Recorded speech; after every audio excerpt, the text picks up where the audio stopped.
Okay, start. Start at the beginning. Start with a group of people we'll call the Sumerians. Sometimes that word is called the Shumerians, or Shumer. They lived in the land of Sumer. Sumer is located in Mesopotamia, in what is today's southern Iraq. The word Mesopotamia means the land between the rivers.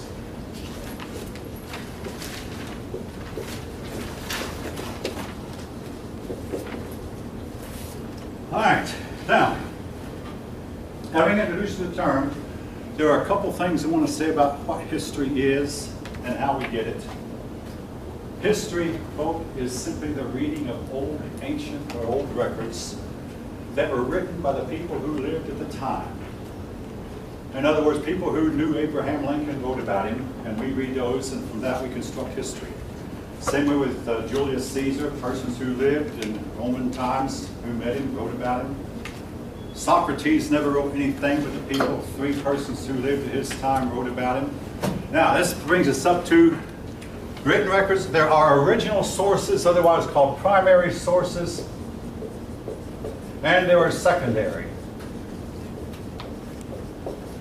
The primary source was written by persons who knew the man. So in other words, when Thucydides wrote about Socrates, Thucydides knew Socrates personally. We consider him a primary source. Secondary sources are people who lived hundreds of years after Socrates who wrote about him. They're secondary. Thucydides, Plato, and Xenophon are three primary sources about Socrates.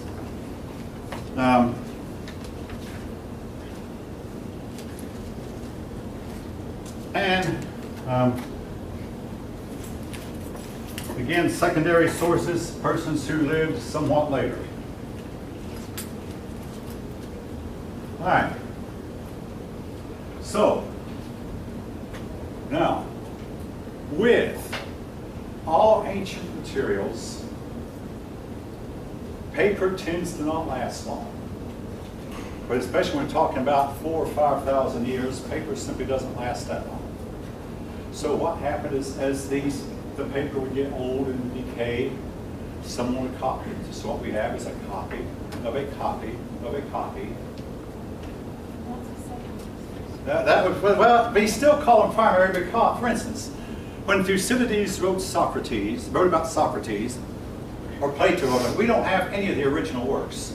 But we have scholars copied Plato and copied Thucydides and copied Aristotle and copied Xenophon. We still call them primary because they're copies from, supposedly from original. So they're still, Xenophon is considered, even though we do not have an original Xenophon. And folks, the same thing is true of the Bible. All we have, we don't have an original manuscript, all we have is a copy of a copy of a copy. But with one big exception. With the Sumerians, we actually have originals. Why? They wrote on clay tablets. Their clay tablets were buried and preserved in libraries for more than 3,000 years.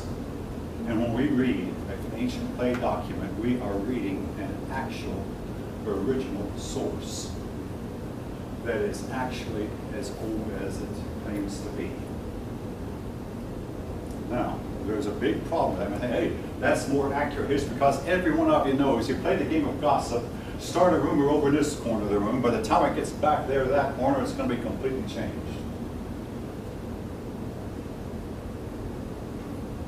All right, here's the problem with what we read about the Sumerians, folk. We simply cannot believe what they said to us. All right, what they said to us sounds like fairy tales. Hopefully, I mean, probably all of you have had fairy tales read to you, or read fairy tales. They have a beginning. There's three ways fairy tales begin. They begin with once upon a time, where they begin with long ago and far away. Well, yeah, there's that third beginning. That third beginning is back when I was in the Army. And what follows might very well be a fairy tale. Oh yeah, that was a joke one of my sergeants told me back when I was in the Army. Yeah. How do fairy tales end? And they lived happily ever after. I saw a picture, a cartoon of this man reading to his preschool daughter. He said, and they lived happily ever after on Social Security. The book was a book called Fairy Tales. That's why I'm here for. Yes, I'm collecting Social Security.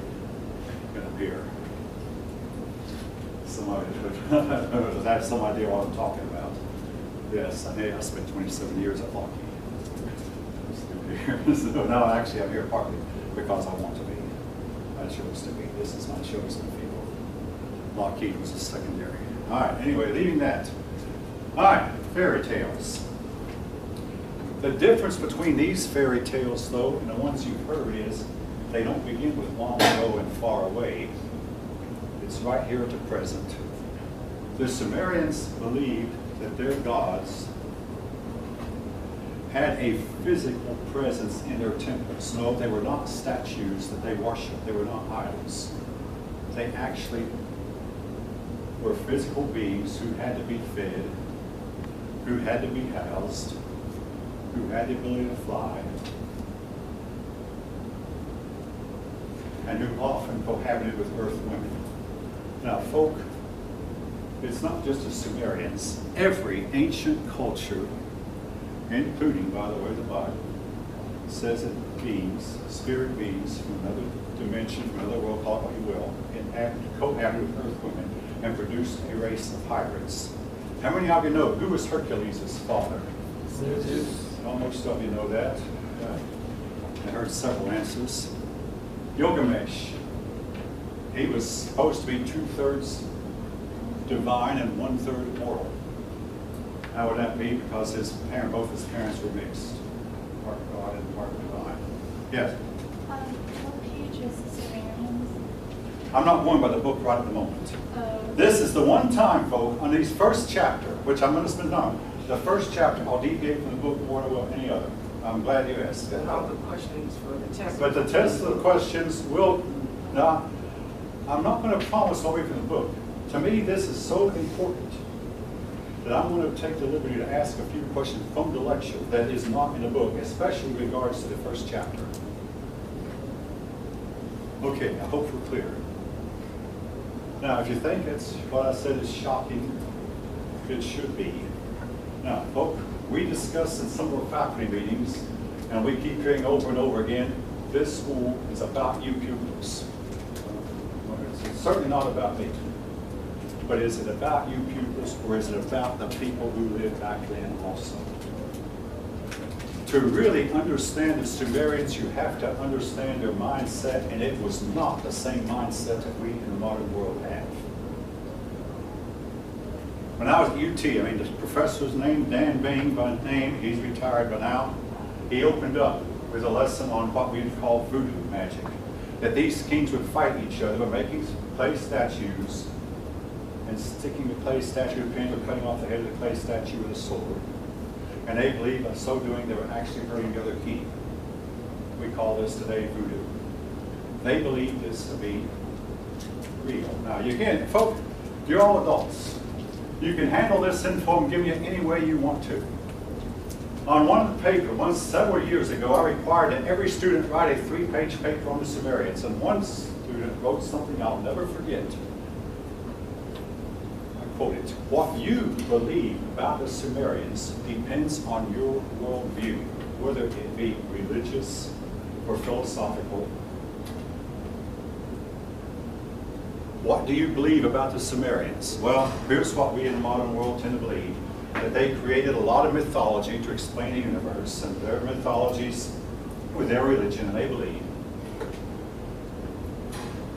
But some people say that the Sumerian religion can explain the origin of all the religions that would have followed.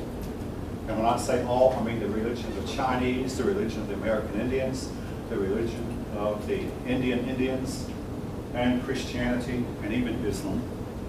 That all religions had its origin. All right, the Sumerians were probably the most creative and inventive people on earth. What all did they seem to invent? They domesticated wheat, barley, rye, the grains. No, not corn. That was done by the American Indians. They tamed the dog, the cat, the pig, the horse, the cow, the ox.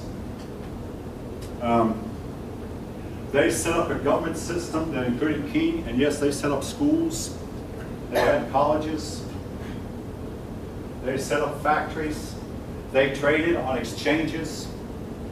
They traded stock. They traded commodities. They had money. Essentially, they had what we would call a civilization.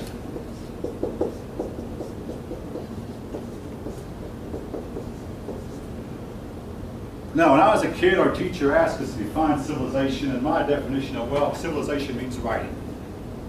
That's only a part of it. Civilization, comes the word civil. It means that people have got together and agreed to settle their differences in courts instead of fight it out with clubs and swords. It means that they set up kings, have armies, and they keep written records. And generally it means they have a leisured class of people who don't engage in the basic work of farming or hunting, but who are engaged in things like government, judges, kings, rulers. This is basically the definition of civilization.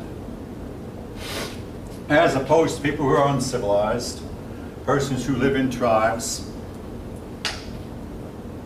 and have no writing, no social classes, no money.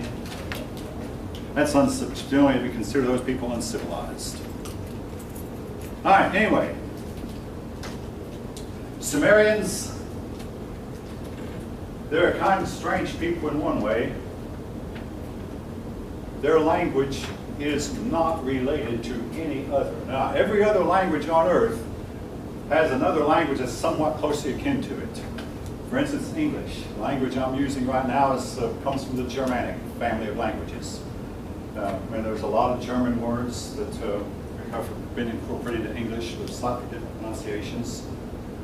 Then there's a Latin family of languages, but in the case of Sumerians, it's a language that's in a class all by itself. Much different from ours, and it's difficult for us to learn. It was also tonal. That means if you could hear a Sumerian talk, he'd be almost like he was singing. A certain syllable that this low tone would mean one thing, the same syllable at a higher tone would mean something else. It was tonal. Now, you notice they used the word syllable. They didn't use letters as such as we do. And they didn't really even use words. It was all syllables. They'd string a bunch of syllables together into a complete thought. And they'd make not what we call a sentence, but an agglutination of syllables, or a conglomeration of syllables. And that makes it difficult for us to learn their language. All right. I'm going to soon have a little bit more to say about their language, but before I do,